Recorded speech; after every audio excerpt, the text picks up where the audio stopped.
3D ချင်းမိတ်ဆွေများအားလုံးပဲမင်္ဂလာပါခင်ဗျာအခုပြမယ့်ဒီ site လေးက2026တစ်ချိန်အတွက်ပထမ7ချိန်မြောက်တင်တဲ့ဗီဒီယိုဖိုင်လေးဖြစ်ပါတယ်ဒီ site လေးကိုကျွန်တော်လည်း share လိုက်ပြီးတော့လေ့လာကြည့်ကြည့်ပါဒါနံပါတ်8ဗီဒီယိုဖိုင်လေးဖြစ်ပါတယ်နော်သူရဲ့ဖြစ်စဉ်လေးကဘယ်လိုလဲဆိုတော့ဟိုနေ့ကကျွန်တော်ပြခဲ့ဦးတဲ့ပုံစံကိုပြန်ပြီးအရှိခံထားတာပါနော်ဒီ6ဆုံးတဲ့နှစ်ဖြစ်တဲ့အတွက်ဒီ6ဆုံးသောနှစ်ဖြစ်တဲ့အတွက်ဒီဘက်မှာဒီ4ဆုံးသောနှစ်5ဆုံးသောနှစ်မှာထိပ်စီးနှလုံးရှောက်လို့ဖြစ်တဲ့အရှိနော်ထိပ်စီးနှလုံးရှောက်လို့ဖြစ်တဲ့အရှိ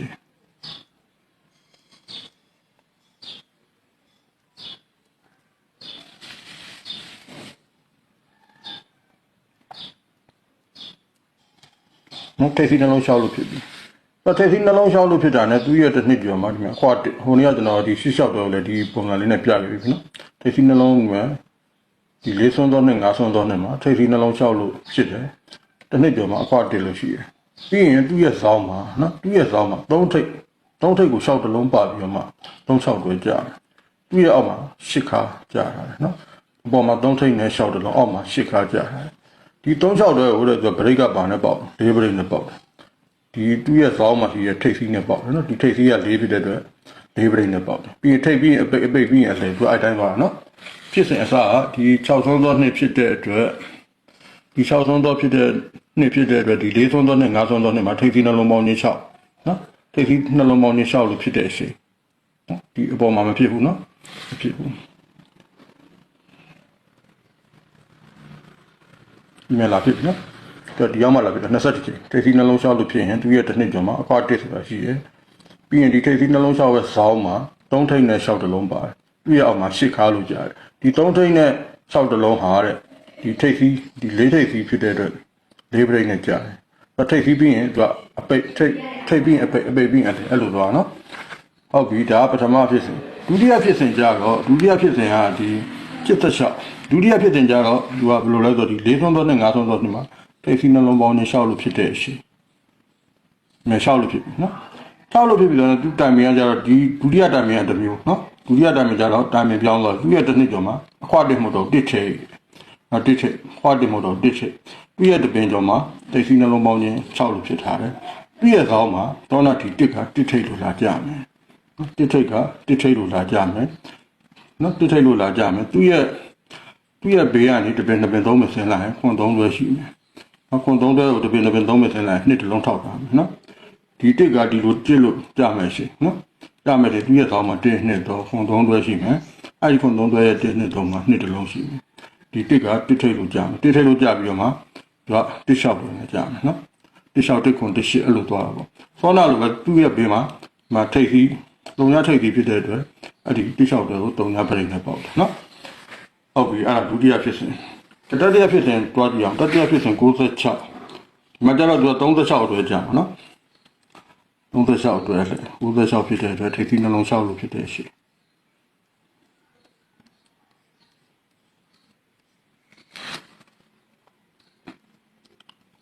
ထိပ်စီးနှလုံး6လို့ဖြစ်ပြီ။သောနာလိုပဲတိုင်ပင်တစ်ခုပုံစံတစ်မျိုးပြန်ဖြစ်တယ်နော်။သူ့ရဲ့တစ်နှစ်တော်မှာအခွာ1နော်။သူ့ရဲ့တစ်နှစ်တော်မှာအခွာ1ခွာ1ရဲ့ဒီဘက်မှာဒီနှလုံးပေါင်းခြင်းထိပ်စီးနှလုံးပေါင်းခြင်း6လို့ဖြစ်။သူ့ရဲ့ဇောင်းမှာပါဖြစ်နော်3ထိပ်နဲ့6တလုံးနော်3ထိပ်နဲ့6တလုံးသူ့ရဲ့အောက်မှာ10တလုံးအလဲထိုင်တာပဲနော်။အဲ့ဒီ36အတွဲဟာတဲ့ဘယ်ပရိတ်နဲ့ပေါ့။သောနာထိပ်4ထိပ်ရှိတဲ့အတွက်4ပရိတ်ဒီမှာခွန်ပိတ်ရှိတဲ့အတွက်ခွန်ပရိတ်နဲ့ပေါ့တယ်နော်။အဲ့ဒီ36အတွဲကိုခွန်3ထိပ်6တလုံးကို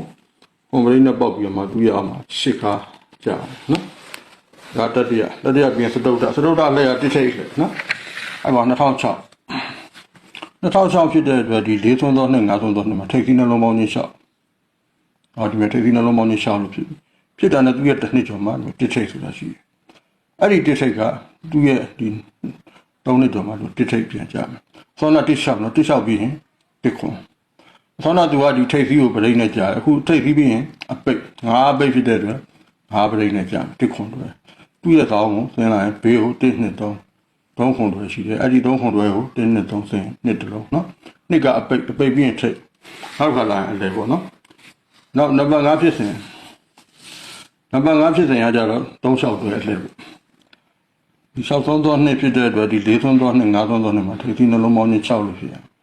ထိပ်စီနှလုံးပေါင်း6လို့ဖြစ်တာနဲ့သူ့ရဲ့ဆောင်းသူ့ရဲ့တစ်နှစ်ကျော်မှာအခွာတစ်ကပုံသေးရှိတယ်အခွာတစ်ပုံသေးရှိတယ်ပြီးရင်ထိပ်စီနှလုံးပေါင်း6လို့ဖြစ်ထိပ်စီနှလုံးပေါင်း6ရဲ့ဆောင်းမှာ3ထိပ်နဲ့6တလုံ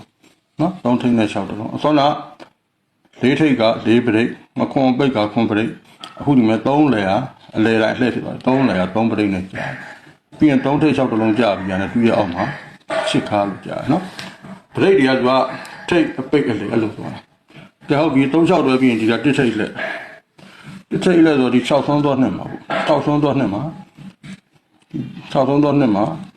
6ဆုံးသွားနှစ်ဖြစ်တဲ့အတွက်ဒီ4နဲ့5နဲ့မှာထိပ်ခင်းနှလုံးပေါင်းနဲ့6ကနှစ်စာမှာလာဖြစ်တယ်နော်9နဲ့9နဲ့6သူ့ရဲ့တစ်နှစ်ဒီမှာတစ်ထိပ်လို့ခံထားတယ်အဲ့ဒီတစ်ထိပ်ကိုကျွန်တော်ဒီမှာတစ်ထိပ်ဆိုပြီးလှမ်းထည့်မှာ16တစ်ခုတစ်ရှစ်ဆိုသူ့ရဲ့ဘေးမှာတစ်ပင်3မင်ကျော်လာဟမ်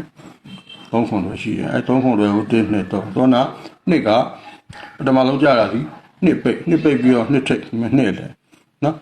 ပြီးတော့သူ့ရဲ့အထက်3မိနစ်မှာဘေးမှာ3ခုတွေဒီ3ခုတွေရဲ့ဆောင်းမှာ16တစ်ခုတစ်ရှစ်ဆိုပြီးအစောနာအပိတ်ကထိပ်စီအပိတ်နော်ထိပ်စီကပရိတ်အပိတ်ကပရိတ်အလဲတိုင်းကပရိတ်ဒီအလဲတိုင်းခွန်ကပရိတ်နဲ့ကြာမယ်အဲ့ဒါမှာတစ်ရှစ်ဆိုကျွန်တော်ထည့်ပြတယ်တစ်ခွက်ထည့်နော်ဒါသူရဲ့ဖြစ်စဉ်6ခုပေါ့နော်အဲ့ဒါလေးကျွန်တော်တစ်ချက်ပြန်ရှင်းပြနော်ပထမဆုံးဖြစ်စဉ်ရဒီပါနော်အဲ့ဒီနှလုံး6လို့ဖြစ်တဲ့အချိန်ဒီနှလုံး6လို့ဖြစ်တဲ့အချိန်သူရဲ့တစ်နှစ်တည်းမှာအခွာတစ်ရှိတယ်ဒီထိပ်ဒီနှလုံး6ရဲ့ဆောင်းမှာ3ထိပ်နဲ့6တလုံး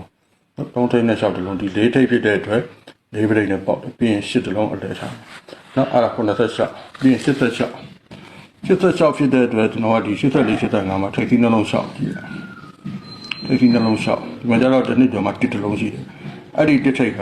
အဲ့ဒီထိပ်ဒီနှလုံး6ရဲ့ဘေးမှာတစ်ထိပ်လို့ကြာတယ်ဒီတစ်က1လို့ကြာတယ်ဒီ6တော့အဲ့ဒီတစ်6တွဲရဲ့ဘေးမှာတပင်3မစင်းလိုက်ခွန်3တွဲအဲ့ဒီခွန်3ကိုတပင်3မစင်းလိုက်နှစ်တလုံးခုနလိုပဲဒီထိပ်စီနော်ဟိုဘက်မှာထိပ်စီပြတဲ့တော့ဒီဘက်မှာလည်းထိပ်စီအဲ့ဒီထိပ်စီဟာပရိတ်ဖြစ်ရမယ်နော်တုံညာထိပ်ဟာတုံညာပရိတ်ခုနပြောဖို့တခုကြံပါအဲ့ဒီတုံညာထိပ်ဟာအောက်မှာတုံညာပရိတ်ဆိုတာခင်းပေးထားစီအဲ့ဒီတုံညာပရိတ်ကမှဒီမှာတုံညာပရိတ်ပြင်တက်တာ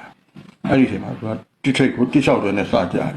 အဲ့ဒီတစ်လျှောက်တွဲကဘယ်ကတစ်လျှောက်တွဲတော့ဆိုကျွန်တော်အလွယ်ယူလိုက်တာပါနော်တစ်လျှောက်တစ်ခွန်တစ်ရှိအဲ့ဒီတစ်လျှောက်တွဲကတပင်3မယ်ခွန်3တွဲကိုတပင်3မယ်ဒီမှာနှစ်တလုံးဥရအောင်မှာတစ်တလုံး6တလုံးတန်းပြီးထားတယ်နော်တစ်နဲ့6နဲ့တန်းပြီးထားတယ်အဲ့ဒီအတွက်ကျွန်တော်ဒီမှာတစ်လျှောက်တွဲအဲ့ဒီတစ်လျှောက်တွဲကိုဒီတုံညာထိပ်ပူပရိတ်ပေါ့နော်တုံညာဖြစ်တဲ့တုံညာပရိတ်အဲ့ဒီတုံညာပရိတ်ကအောက်မှာတုံညာပရိတ်ခင်းပြီးကြာပြီးထားတယ်ဒီမှာဒီလိုဆောင်းပြတက်တာပြီးရင်တတိယဖြစ်စဉ်က36တွဲအလှည့်ပေါ့နော်36တွဲအလှည့်က96ဖြစ်တဲ့အတွက်ဒီ9495မှာထိပ်စီနှလုံး6ထိပ်စီနှလုံးပေါင်းခြင်း6မြဖြစ်တယ်ဖြစ်တာနဲ့သူရဲ့တစ်နှစ်ကျော်မှာအခွာတစ်အဲ့ဒီအခွာတစ်လို့ဖြစ်ပြီးရတယ်ဒီအခွာ6ရဲ့ဆောင်းမှာ3ထိပ်6တလုံးကြာအစောနာထိပ်စီနော်ထိပ်စီပြီးတော့အပိတ်ခွန်ဖြစ်တဲ့အတွက်36တွဲကိုခွန်ပရိတ်နဲ့ပေါက်တယ်ပြီးရတယ်အောက်မှာ8ခါကြာတယ်ဒါလေးကတော့လွယ်တယ်နော်ပြီးရင်စတုဒ္ဒဖြစ်နေတစ်ထိပ်အလှည့်ပေါ့နော်တစ်ထိပ်အလှည့်တစ်ထိပ်လဲတော့2006ဖြစ်တဲ့အတွက်2004 2005မှာထိပ်စီးနှလုံးပေါင်းခြင်း6လို့ဖြစ်တာနဲ့တစ်နှစ်ကျော်မှာသူတစ်ထိပ်6ပေးထားတယ်အဲ့ဒီတစ်ထိပ်ကဒီ6ရက်ပြီးမှတစ်ထိပ်လို့ပြန်ကြတယ်ပထမဆုံးဖြစ်တော့ကတစ်6ဒီမှာတစ်ခွန်နော်ပြီးရင်သူကအပိတ်နဲ့ပဲသွားမှာနော်အပိတ်က9ဖြစ်တဲ့အတွက်ပထမထိပ်ပြီးရင်အပိတ်ပြီးမှအလဲဒီ9ပိတ်က9ပရိတ်အဲ့ဒီ9ပိတ်ကအောက်မှာ9ပရိတ်ဆင်းပေးထားသေးတယ်နော်အဲ့ဒီ9ပရိတ်ကဒီကို9ပရိတ်တက်တာပထမဖြစ်တော့ကတစ်6ဒီမှာတစ်ခွန်အဲ့ဒီတစ်ခွန်ဟာတဲ့သူရဲ့ဘေးကနေ1 2 3ခွန်ပဲ1 2 3နှစ်တလုံးအောက်မှာတစ်ခွန်လို့တန်းပြီးတာနော်အဲ့ဒီတစ်ခွန်ကိုကျွန်တော်တစ်ခွန်လို့အလွယ်ယူလိုက်တယ်အဲ့တစ်ခွန်တွေနဲ့ဟာပြည့်ပြီးရင်နံပါတ်5ဖြစ်တယ်နံပါတ်5ဖြစ်တယ်ကျတော့36တွဲအလဲပေါ့နော်2016ဖြစ်တဲ့အတွက်ဒီ2014 2015မှာထိပ်စီးနှလုံး6လို့ဖြစ်တာနဲ့သူရဲ့တစ်နှစ်ကျော်မှာအခွာတစ်ဆိုတာရှိတယ်အဲ့ဒီထိပ်စီးနှလုံး6ပဲဆိုတော့မှာ3ထိပ်နဲ့6တလုံးနော်ဒီကလာမှာအလဲပထမဆုံးကထိပ်ပြီးတော့ပိတ်ပြီးတော့အလဲဒီ3လေရ3ပရိတ်နဲ့ကြာနော်အဲ36လေး346ကြာပြီးတော့မှအောက်မှာ8ခါလို့ကြာနော်ဒီနံပါတ်5ဖြစ်တဲ့လေးတွေကလွယ်တယ်36တော့ဖြစ်စဉ်ကလွယ်တယ်ပြီးရင်ဒီ2026မှာတစ်ထိပ်လဲပေါ့6ဆုံးသောဖြစ်တဲ့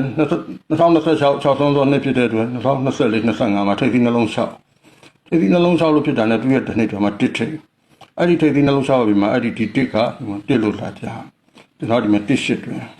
ဲကိုစောနာထိပ်ပြီးအပိတ်ပြီးအလဲခွန်ဖြစ်တဲ့အတွက်ခွန်ပရိတ်နဲ့ပေါ့ပါတစ်ရှစ်တွဲကိုခွန်ပရိတ်ဆိုတော့တစ်ရှစ်လို့ထည့်ပေးတာနော်သူ သူရဲ့ဘေးကနေတပင်တပင်ဆင်းအဲ့ဒီခွန်တဲ့တိုင်အောက်မှာခွန်ပရိတ်ကြပြစီဒီခွန်ပရိတ်ကိုဒီကိုပြန်တက်ခိုင်းတာနော်တစ်ရှစ်ရှစ်ဆိုအဲ့ဒီတစ်ရှစ်ကကျွန်တော်ဘယ်ရယူတာတော့ဆိုတော့1 2 3ခွန်တွဲ3ခွန်တွဲရဲ့အောက်မှာ1 2 3 2တလုံးသူရဲ့အောက်မှာ16တစ်ခွန်တစ်ရှစ်လို့ထောင်ပြရတယ်အဲ့ဒီအတွက်ကျွန်တော်ဒီတစ်ရှစ်တွဲကိုခွန်ပရိတ်နဲ့188ဆိုပြီးတော့တစ်ခွက်ထဲပါနော်ဟိုတနေ့ကကျွန်တော်တခါလဲဒီ16တွဲမှာတခါလဲပြပြလိုက်ဗီဒီယိုဖိုင်ကတော်တော်ရှည်သွားမှဆိုလို့နော်အဲ့တော့ဗီဒီယိုဖိုင်ရှည်ရင်လည်းကြည့်ရတဲ့ငွေချင်းတွေနည်းနည်းညင်းငွေလာတော့နော်ဒါလေးပါပဲဒါ188တဲ့တစ်ခွက်ထဲပဲနော်ကဲမိတ်ဆွေငယ်ချင်းများအားလုံးကံကောင်းကြပါစေ